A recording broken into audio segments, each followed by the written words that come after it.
Welcome to USA Global TV and Radio, where our mission is to provide education, entertainment, hope, and inspiration.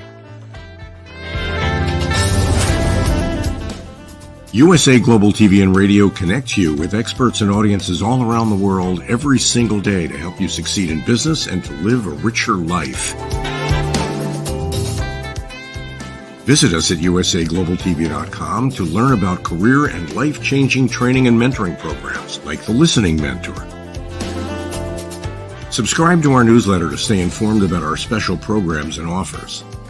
Discover how you can become a guest on one of our shows or a host or producer of a USA Global TV and Radio show of your very own. That's USA Global TV and Radio, where the doctor is always in.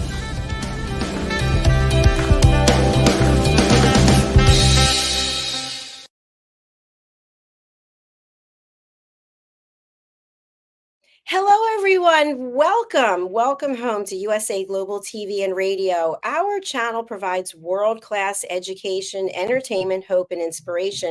And it's actually more than a channel. It's actually a network. We're on so many different platforms. So wherever you are watching us in the world, please do subscribe and follow us. Our show today is Authentic Achievements. And we're going to be talking about a very hot topic. It's breaking barriers, women entrepreneurs overcoming adversity. And joining me in this space today is the star of our show. Her name is KIM-ADELE Randall, and she is located in London in the United Kingdom. She has extensive experience when it comes to being an entrepreneur, and she also coaches and mentors other entrepreneurs and people who want to start their own business. She's an award-winning author. She's a TEDx speaker. She's a mother, and she's a great friend. Let's welcome her. Woo, hello. Jacqueline, how are you? I'm well, thanks. How are you? I'm good. I'm still buzzing from yesterday's reunion show. So anybody watching, if you've not had a chance to watch that yet, I would recommend it. Such fascinating stories. Well, thank you. I appreciate that. It's a great opportunity for people on our team or guests or sponsors to come together and get 15 minutes to share exactly what it is that they do. Because many times as a show host, as you know, we spend time talking about issues or topics, but not as much as how can you bring true value to people. So speaking of that, KIM-ADELE, what is it that you can do to help our audience? Thank you for asking. So I mainly do fractional C-suite work. So working with organizations to help get them investor ready and ensure that they have got a really scalable and saleable operation. But I also do exec coaching. So it's helping people just become their best, get out of their own way, and really start to turn that fear into hope so that they can move on and be successful. And I also have the joy of this show, and I've got another platform also called Authentic Achievements, sharing people's amazing journeys and their lived experience to help other people facing similar things to find some inspiration and some actions that they can take to succeed their way. Brilliant. Thank you so much for sharing that. And something that you touched on, I really feel is in alignment. Of course, almost everything you say is excellent, in alignment with our topic today. You mentioned the fact that you have your own platform, which you do, which is Authentic Achievements, and people can go there and they can share their story, and you'll be able to share a little bit more about that. But some people would think, I don't understand. She has a platform and she has a platform. Are they competitors? Why are they here together? So why is it that we don't look at collaboration? Instead, we go competition. No, let's collaborate. How can we get the best from each other to help other people? What are your thoughts? It's so true. And we had this slight debate, didn't we, yesterday? But, I found a quote recently that I love, and that is that professionals collaborate and amateurs compete. We always worry, and people tell me all the time, Kim, you've got too many consultants in your network. And I'm like, why? How do you think we're going to learn and grow and evolve and develop? But equally, I want to be able to really help my clients. So I can't be an expert in everything. So if I've got people that I can collaborate with and go, oh my God, you want an expert who can do this? I know just the person. Let me introduce you. And I think that's how we all grow. And we're not in competition. We're about sharing the debate. That's how you and I met, isn't it, Dr. Jacqueline? Which is actually, how do we collaborate together to elevate both of us to learn more and therefore be better able to serve the people we're here to serve.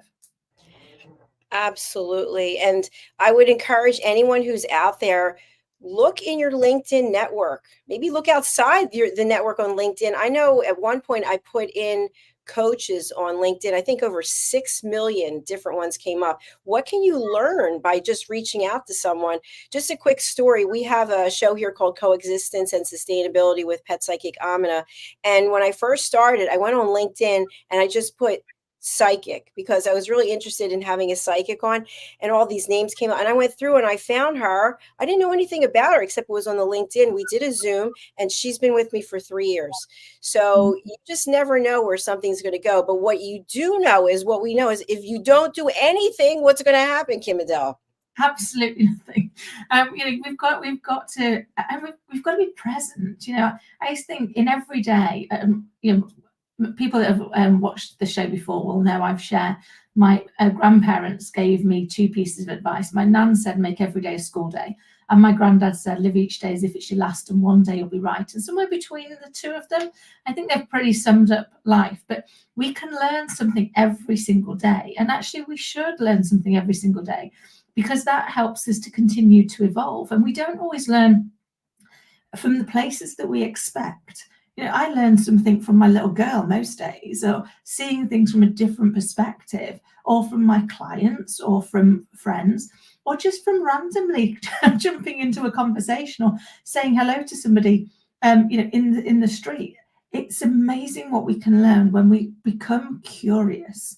And I think I was having this conversation with somebody just the other day, actually. I think as I was growing up, and I'm not sure if this resonates, I was given lots of little sayings that now, at the age I am, I realise weren't really very true. So I was told things like, sticks and stones will break your bones, but names will never hurt you. And yet we know that when people call us names, when people are mean to us, it can severely damage our mental health. So that's not a true statement. I was also told curiosity killed the cat. And yet I made my career out of being curious. I wonder why you do that. I wonder why I do this. I wonder why I think that. I wonder why you're thinking over there. I spent many years when I was doubting myself, calling that asking the dim girl questions. But I now realise actually I was just harnessing the art of the curious. And so I wonder how many more of those that we've got that are subliminally holding us back. You know how I love your quotes, and I love the real life stories that you share.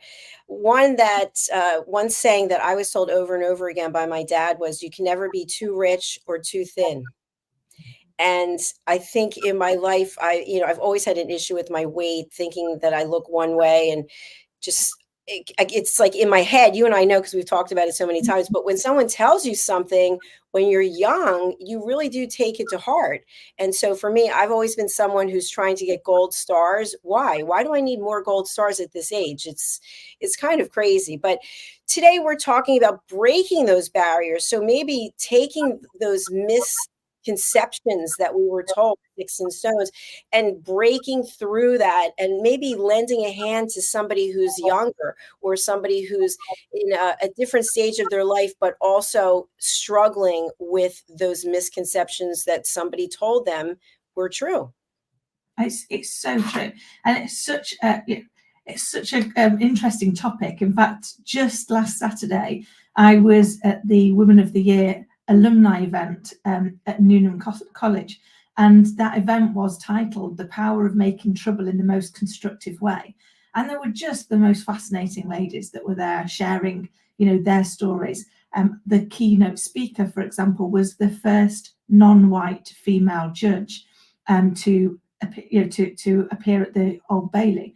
Boy, what a journey had she been on, and had she had to make some trouble to break down those barriers that were what's expected, and those glass ceilings, and such great insight in the day. But equally, the one thing that came out again and again and again was how much we doubt each other, ourselves. So other people saying, "Oh my God, you're amazing," and we're all looking at it going, "I'm not sure I should be here because I'm not as amazing as you," and yet all of those people were amazing and had achieved amazing things. So I think one of the things that was a sad reality in my life but appeared to play out also in in a lot of the ladies that I spoke to on Saturday, was the main support didn't come from other women. We weren't doing the reach down and help somebody back up. It was almost like there was that fear that, if I help them, they may be better than me and I may lose my spot. And I think that's now changing, but I think that's one of the biggest barriers we've got to break down, which is actually getting women to support women so that we can actually help each other, and not just women supporting women, women supporting men, men supporting women, but actually helping each other to grow and evolve, and seeing that there is a different perspective from the one that we've convinced ourselves is the truth. Because in the absence of a fact, our brain is hardwired to create a story. And that story sounds so plausible. And I heard so many of those, and I shared so many of my own, with conversations I've had in the last couple of weeks. And it's like we start to believe our story, and we lose sight of how much of that was fact and how much of it was just fiction we created to make the gaps meet. Kim, I love what you're sharing there. And I'd love to have you talk a little bit about this next topic. I remember during the pandemic, and I think you were there too, I was over on the Clubhouse app quite frequently. Mhm. And one of the things that really stood out to me initially was that you could go into any room and have a seat at the table, or maybe you're in the audience, but people like Grant Cardone, I mean, Kevin O'Leary, people with huge followings would be in the same room talking together to provide solutions. And I thought, wow, that's really cool. They're Yeah. collaborating. And that to me was a big eye opener. And when we started this platform here, I'm all about collaboration. I love introducing people to other people and seeing where that can go. My question for you is, what do you think it is that's made us antagonists of each other over the decades? And now coming to see the light and saying, wow, she's my sister. She's my friend. I have an opportunity to collaborate with her instead of, oh yeah, she's this and that and that and this, and I'm not having anything to do with her. What do you think was the catalyst for that change?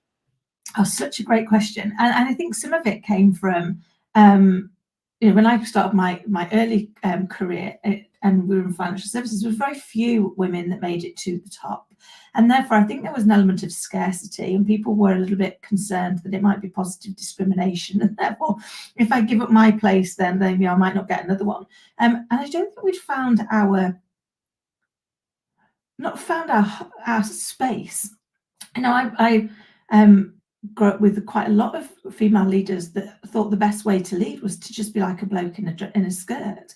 So they weren't harnessing in on their emotional intelligence. They were just behaving in the same way. And I think as we've evolved, as we've become in a place where there's more voices at the board, there's more voices at the table, and yes, still not equal, but we're getting there. We're having more debate, and we're sharing more experiences.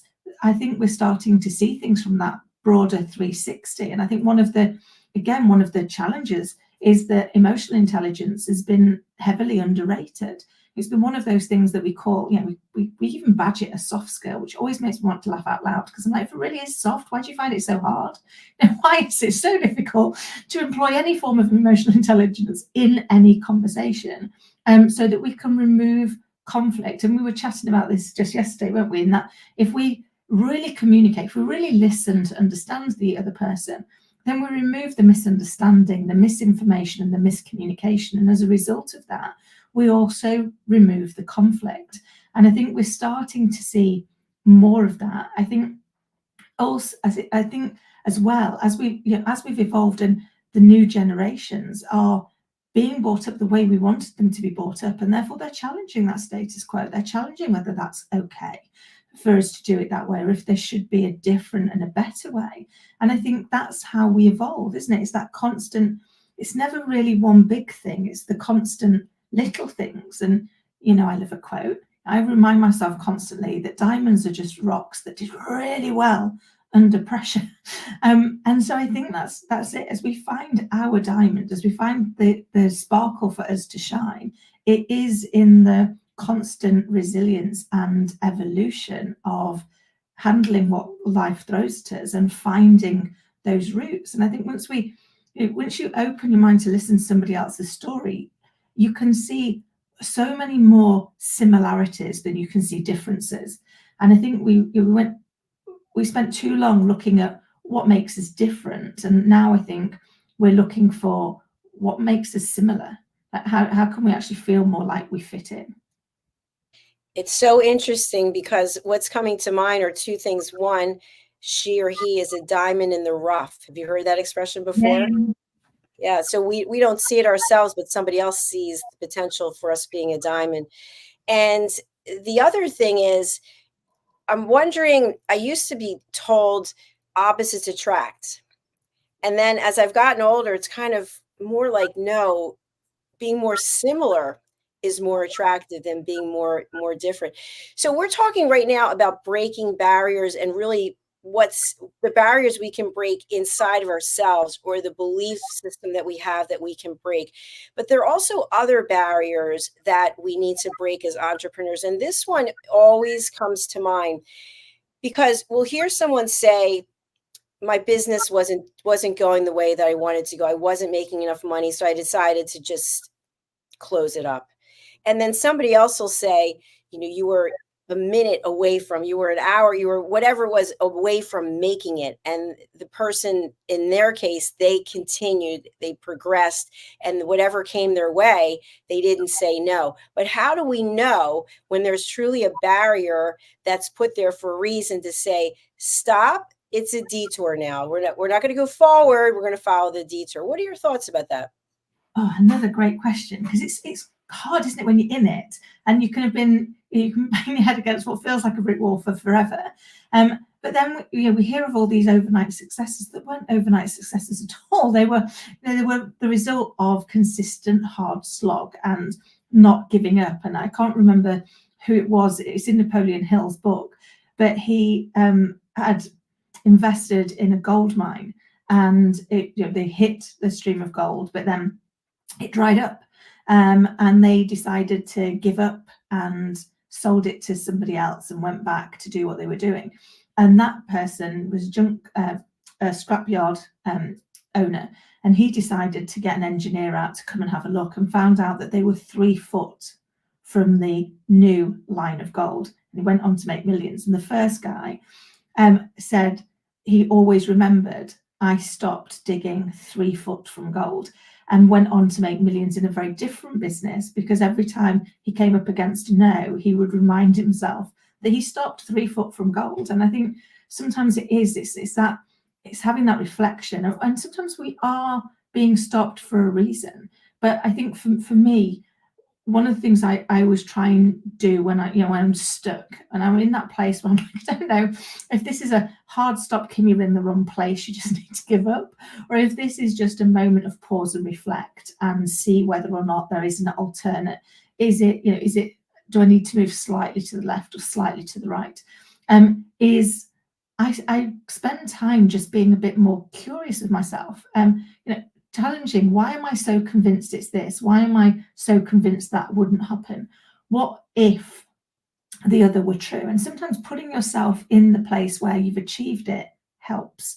So if you start off and say, so if you could do magic, where would you be in 12 months? And whatever challenge you come up with, well, you can do magic, so it's not a challenge. So you have to go, well, no, because I can do magic. So it starts to help your brain to think about different ways that you can achieve it, different things that you might be able to do, or different people that you might be able to collaborate with, where individually you're finding it difficult, but collectively your strengths hit their weaknesses, and likewise, and that's going to be the catalyst that gets you through. I think the bit that I was very bad at doing for a lot of years was actually making sure I had time to just think, to just sit quietly and think about I had to be doing, I had to be solving, I couldn't just sit and be. And yet now what I find is, in times where I'm really uncertain, taking a step back and just sitting and being, and being curious with whatever thought comes into my head, has helped me to overcome things that I would have previously, that would have been my stopper. And to just to elaborate on that, many times I found myself going for a walk and just thinking, right? Just taking that time. It's amazing how after you walk for so many minutes, all of a sudden you're sort of in another world, but you have that opportunity to really think and grow. And my question for you is, I was reading an article about a very successful performer, a musician, and the musician's success started to fade. And what he said was that he had a false sense of reality about his success. And so that is sort of, you can look at that statement one way or another, but many times we can have a false sense of reality about our success because we don't realize we are successful because we're looking at the dollars and cents. That's a big one. People say, how much money are you making? How much did you net? You know, and then it's like, oh, you're not doing well. That doesn't mean you're not doing well, because success to you could mean something else. But we could also think because we have a zillion followers that we're successful as well. And maybe that is success in and of itself, but maybe that's a false sense of reality about our success. So can you elaborate on either one of those? Yeah, it's so true, because our view of success is such a powerful driver for us, isn't it?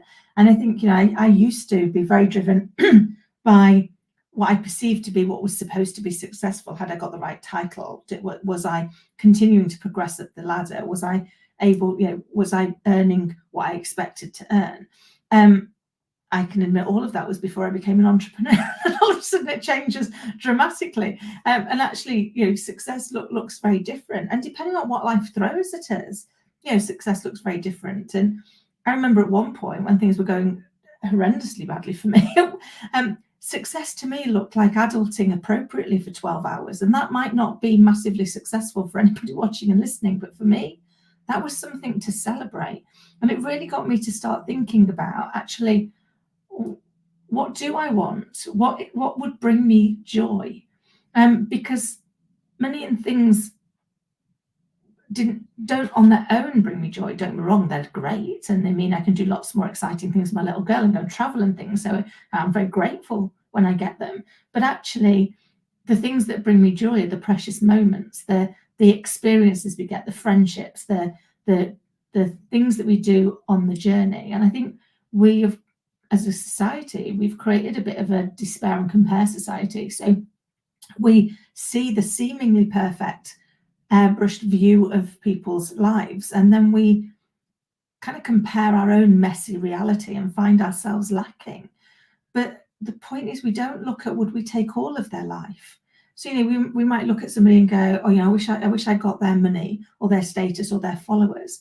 But would you take everything in their life? Because if you wouldn't, that's not a good measure of success. So if you go, I'd like all of that, but no, I don't want to have no privacy, and I don't want people to follow everywhere. I don't want everybody to have a public opinion of me and what I do and be second guessing everything that happens. And I wouldn't like that bit. Well, if you don't like that bit, you don't get the other bit. You have to have the whole. And I think that's one of our challenges, is we only look at the bits we want and we don't look at what's the cost of those. Because everything in life, there is a cost of doing and a cost of not doing. But we very often only look at one side of that equation. And that's when the other side comes up and bites us. And I think social media has really made the situation more obvious, meaning that you see some people, they're always posting positive things. Oh, look at me, my beautiful home, and my this and my that. And then we have people on the other end who are, everything's horrible, everything's a disaster. And if you look at their overall life, what is their perspective? How do they live their life? What are their values? Those things all have to come into consideration too. We don't know those things because we can't ever really truly know someone like we're going to know ourselves. And oh, by the way, most of our lives, most of us don't even know ourselves. Yeah. Well, I think once we get close to kind of what are our values, what is it is important for us to be like, it helps us to make better decisions. It took me far too many years, I'm embarrassed to say, to really get to understand what actually was important to me. What were my values? What were my hot buttons? What are the things that, like, people do that? It's like, whoa, that's like, no.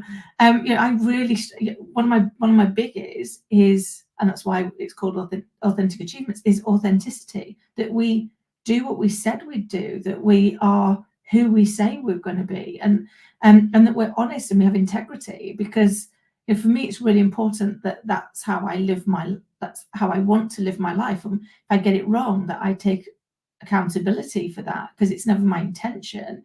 But actually, I don't get to just walk away because my intention was honourable. If my impact was off, that's the part I have to take accountability for. If not, I'm not really living my authentic values. But I think we don't spend enough time helping our children to understand that. We spend their formative years teaching them how to be like everybody else, instead of helping them learn to be who they're supposed to be. So yes, they need to know some of all these other things, well, like how to read and write and all of those parts, but actually instilling in them early enough that, you're unique. You are here to be whoever you are supposed to be. So put as much effort into what makes you you as you do into conforming to be just the same as everybody else. And I think if we could do that, we could do more of that, then actually we will create that diverse and inclusive society, because people will find their space by being themselves, not by conforming to whatever the societal norm is of the time. And what you're talking about now just reminds me of that curiosity. What else is out there? How else are people living? What are their thought processes? And that's always intrigued me. It's that curiosity and wonder. I don't want to be with everyone who looks like me and does the same thing. That's boring. I want to find out what other people are doing, and I want to learn from them. But there are people who don't feel that way. They feel very strongly that they want to be with people who look exactly like them, who believe exactly like them. So my question for you is, when we're thinking about breaking barriers, is it important to include people who have a different perspective? So in other words, they're not that curious. They're kind of very much like, I want to be with people who are just like me, who think the same thing as me. Or do we want to just focus on people who are very different from us? It's a great question. I mean, for me personally, I like to include them all, because they've each got a different and a unique perspective, and I can learn so much more by understanding why are you so determined that we've all got to look and be the same way? Because maybe this is something I've not considered that adds real value into that pot. But then equally, let's go and look at these people that are really different to us, that are that are able to be super confident and go just go up to anybody and chat, and I think there's it's that I love learning from people, and I think everyone's got a story in them, and I just want to hear it, because that's the most fun. That's going to be, it probably stems back from childhood when I loved reading and learning stories, and kind of disappearing into my own little head with the story that you created. But I think to exclude either takes away a perspective, and therefore stunts our ability to really grow. And I think one of the things that I've seen in life is that we do live in a world of polarity. For every up there's a down, for every left there's a right. So nothing exists unless its exact opposite also exists. And so if we really want to start opening our minds and breaking down the barriers, we need to be able to see things from a different perspective, so that we're fully informed and we can make better choices. And the best way of being fully informed is to be passionately curious. It's how we navigated as children. And you think, as children, we did some amazing things that would today probably terrify the living daylights out of us if we had to do them. So, we learned how to speak for the first time. We learned how to walk and talk and run and jump. All things that if you said to me tomorrow, Kim, you're going to learn them again, I'd be a bit overwhelmed and a bit like, where do I start? And so why did we do it as children? And I think it's down to the fact that children are just curious. They don't know what they don't know. So there's just a sponge for information. So they just listen and observe, and absorb, and then replay. And I get that now sometimes with my little girl, bless her, who clearly spends far too much time with mummy. Because sometimes some of the things she says, I was chatting to one of her friends' mums the other day, and she goes, I love talking to Scarlett. It's like talking to a little baby adult. because her phrases, her mannerisms, and that are just not per se of what you'd expect from a 7-year-old. She'll come out and go, "Well, mummy, that behaviour wasn't very appropriate, was it?" Like, "Oh no, lovely, it probably wasn't." Whereas that's probably not something one of her little friends would say. And you realise how much they observe and absorb what's going on. And so I wonder, and I try and push myself to go, what have I observed and absorbed today?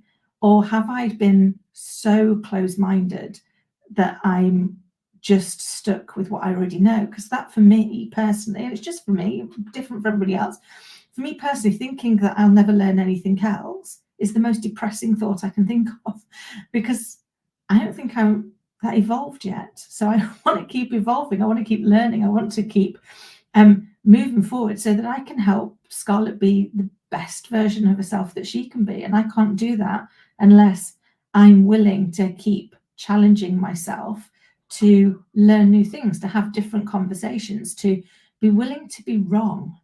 And I think that's one of the challenges. We've got such a fear of being wrong, of not knowing the answer. The amount of leaders that I work with who are terrified that they don't know the answer to every question. It's like, you don't need to know the answer to every question.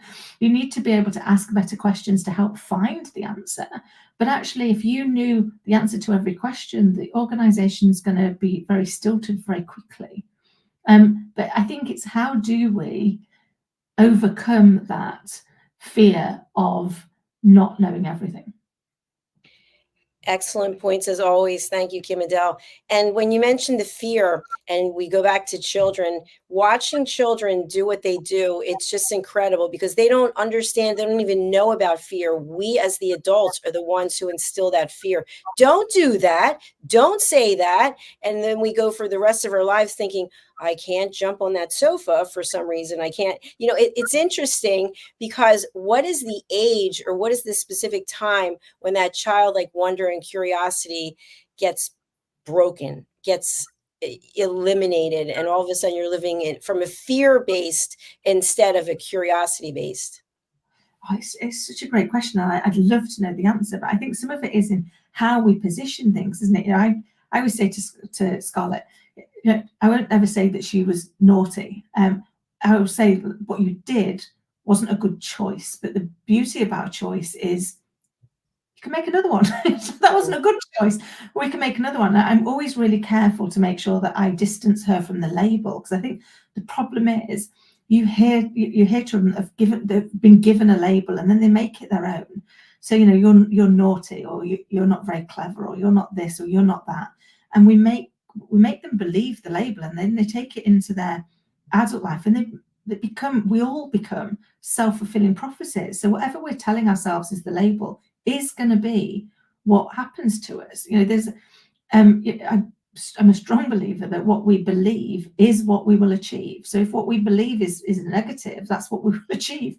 If what we believe is a positive, that's what we'll achieve. It may take a little bit longer, but we'll get there. And so that very often, in fact, I think in almost 100% of the cases, we win the game in here before we win it anywhere else.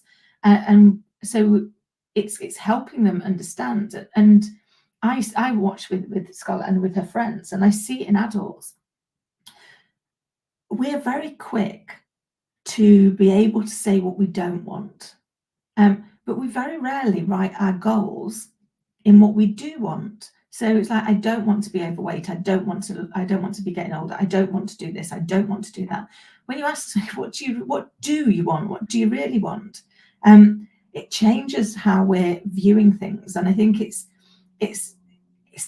how do we keep that wonder? Because as children, I think they start at the age of 7 to bring in their start part of the label that they're creating, and then they continue to look for evidence of it. So you end up with I always call it the table of belief, and every time something else happens, you add another leg to that table until in the end you've got the most stable table you're ever going to have.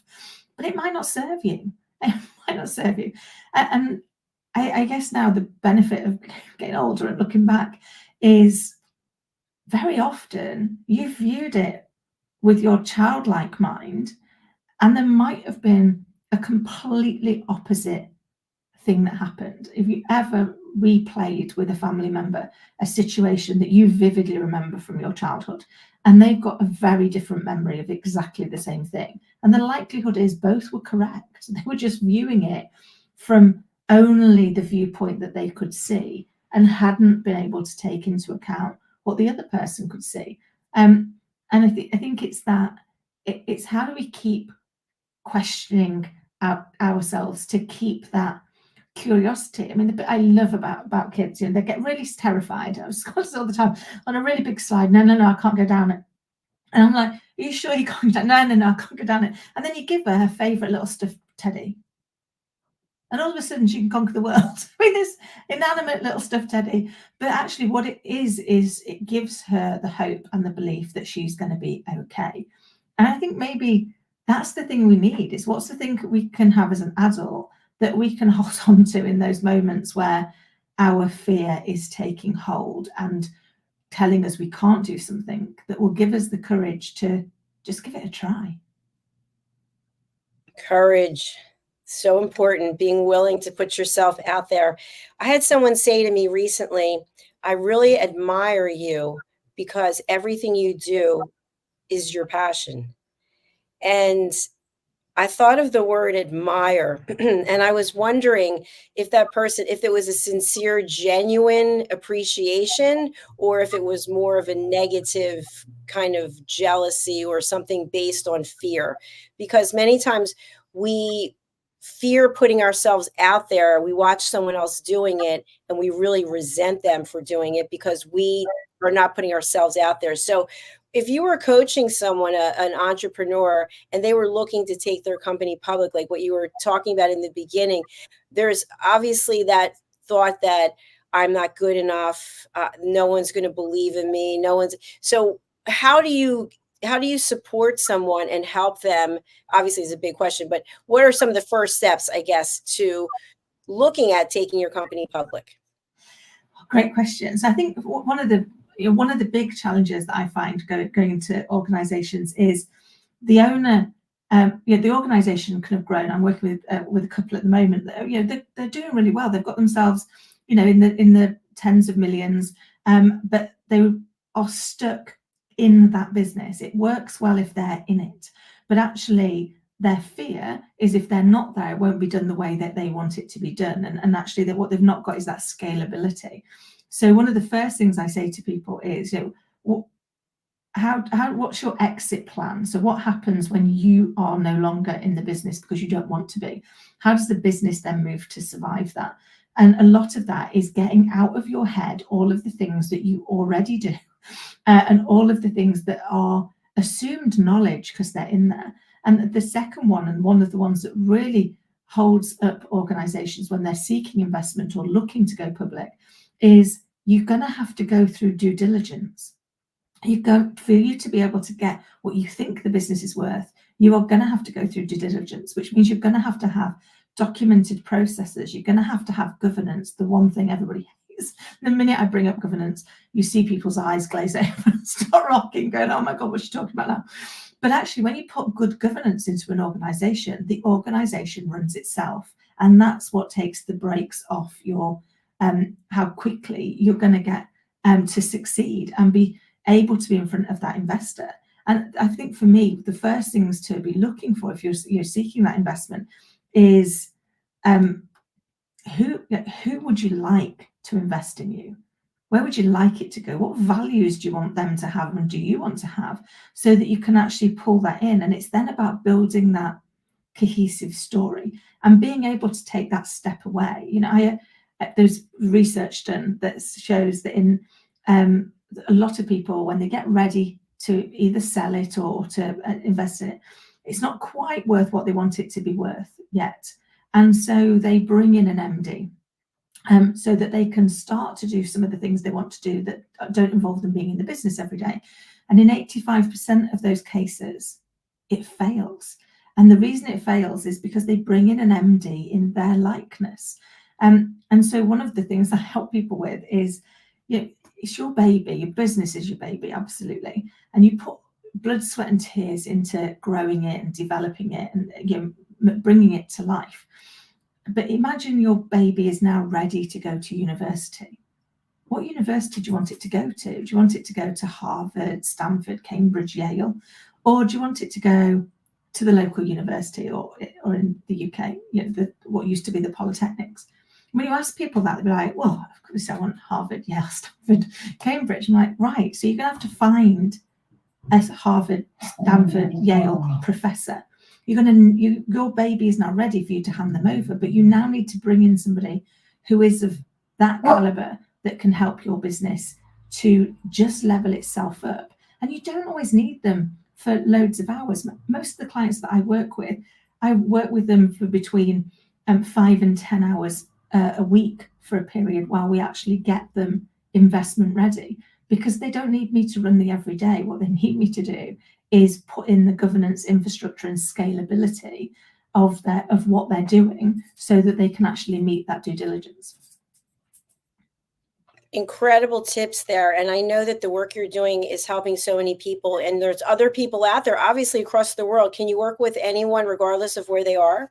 Yeah, absolutely. It's one of the beauties of what I do, particularly since COVID, is at the minute a lot of my clients aren't actually people that I've ever met face to face, but we've still been able to successfully scale their business, create winning cultures that are embedded in their organization, and take them on to huge successful growth and investment, because it's about following the right process and the structure and taking people on that journey. And having done it now for 20 odd years, it's doing a lot of the same things, and therefore you can help people get there faster, because it might take me 5 minutes to do, but it's taken me 20 years to learn how to do it in the 5 minutes. And that's what people want, is they want the speed and the reassurance that they're going to get a return on that investment. And for me, that's one of the biggies, is that for every client should be confident that they have received a return on investment. And I pride myself on the fact that I do that early, so that then actually they've not only got their money back, they're in bonus time. And funnily enough, they really like working with you when that happens. Big smiles across the board. Absolutely. Tell Pudding we said hello. Hi, Pudding. Oh, sorry. Dog does always like to come and have a little chat, don't you, Puds? Where you've gone now, you're down here. Look. You want to say hello? Little Needle. Oh, what a sweetheart. Hello. Hi, Pudding. So a final question I have for you as we close out today for Breaking Barriers, Women Entrepreneurs Overcoming Adversity. There was a saying that it takes 3 to 5 years to really make it in business. Is that still accurate? And if so, or if not, what are some of the caveats that you can share about that? Oh, great question. And I think, I don't know if the timeline has stayed the same, but it is broadly, when you look back, the first few years, you're really establishing who you are, what you are, who your market is, what you're trying to achieve. And then we start our own business, and we've got a thing we want to do. I did mine because I wanted to help organizations to achieve significant growth and deliver a culture where their people thrive. That was my mission and purpose in life. And yet on day one of being an entrepreneur, I also realized that all of a sudden I'm marketing, and I'm sales, and I'm HR, and I'm IT, and I'm payroll, and all these other things that we have to do. And so in those early years, it's the building blocks of pulling your business together and making sure that we keep too much to ourselves too soon. And I think for me, one of the number one tips that I give to people is have a look at what you're doing every day. And create your do, delegate and dump list. So what are these things? What are the things that you're doing because you have to do them, either because you're the only person who could do them, or, and this one's quite important, they're the ones that bring you the most joy. And the reason it's important to know those is you don't want to lose those. They're not the ones you want to delegate, because if you do, you're going to have delegated away your joy. So you do those bits first. Then you want to have a look at what are the things you could delegate. Even if you can't delegate it today, they are the ones you could delegate in the future. And the third one is, what are the things you should dump? And regularly review it, because we'll do things because it sounds like a good idea, and then they become habit. Until we go in and be really conscious on what value does this add to my client, to my colleague, or to my company? And if it doesn't add value to any one of those three, don't do it. And reinvest that time. Be really conscious of it. And my other top tip for organizations is, you're very busy when you first start out, and you can't think that you're ever going to be in a place where you can afford, you don't know when you're going to be in a place where you can afford to bring in people to do the delegate and the other parts. And I guarantee at the point that you can bring them in, you're then going to go, but I haven't got the time to train them to do it my way. So one of the things I recommend people do, and it's super simple, is doing whatever you do today in your business. Whenever you're doing a task, jump onto a platform where you can record yourself, at Zoom, Teams, Google Meet, doesn't matter what it is. Share your screen and talk to yourself as you do what you're doing. And that will become the suite of training for you when you are able to delegate, to ensure that people can do it your way. And it takes an extra 20 seconds on what you're doing today. So we can find time from that we can then reinvest in our future. Brilliant. Thank you so much. I actually do that myself to train other people who've come in and do various things here. So you provide tremendous value. You can work anywhere in the world. How can people get in touch with you? And who is it that you want to contact you? Is it anybody, or are there certain qualifications or certain levels that a business needs to hit before they contact you? Yeah, so for the business work that I do, I mainly work with organizations between 5 and 50 million.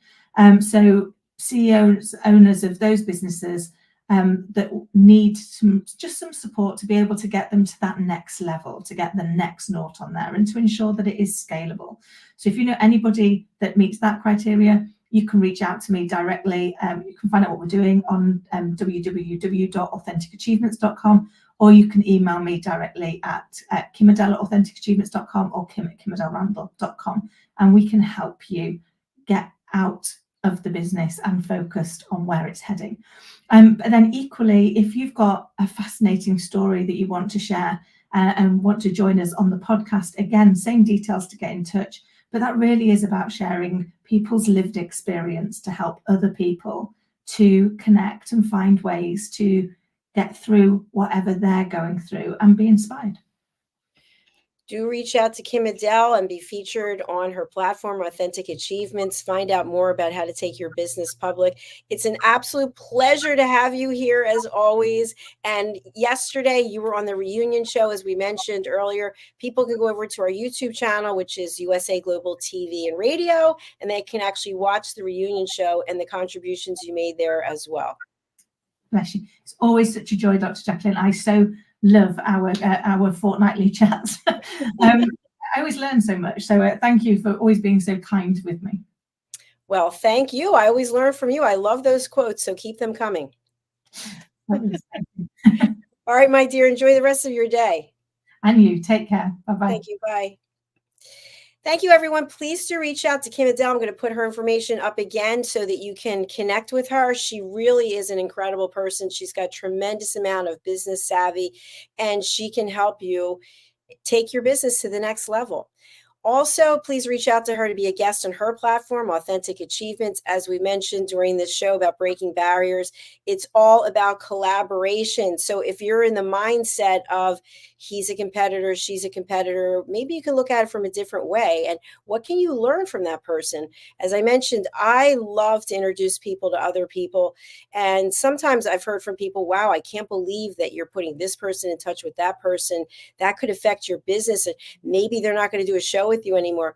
Well, then it wasn't meant to be. They were meant to go and be on another platform, be on as many platforms as you want, I say, because we have a voice and we have a message we want to get across. Share it as often as you can. And we love to have people on our platform. You can go to our website, usaglobaltv.com/join us, and find out the opportunities that we offer for you to have your content on our show, on our platform, I should say. Thank you to everybody watching on all the social media platforms, and also thank you to those watching on Roku worldwide, as well as Amazon Fire, Zizzle TV, and soon more platforms to be announced. We're closing out right now. We're coming back with our next show. We'll be back shortly. Bye.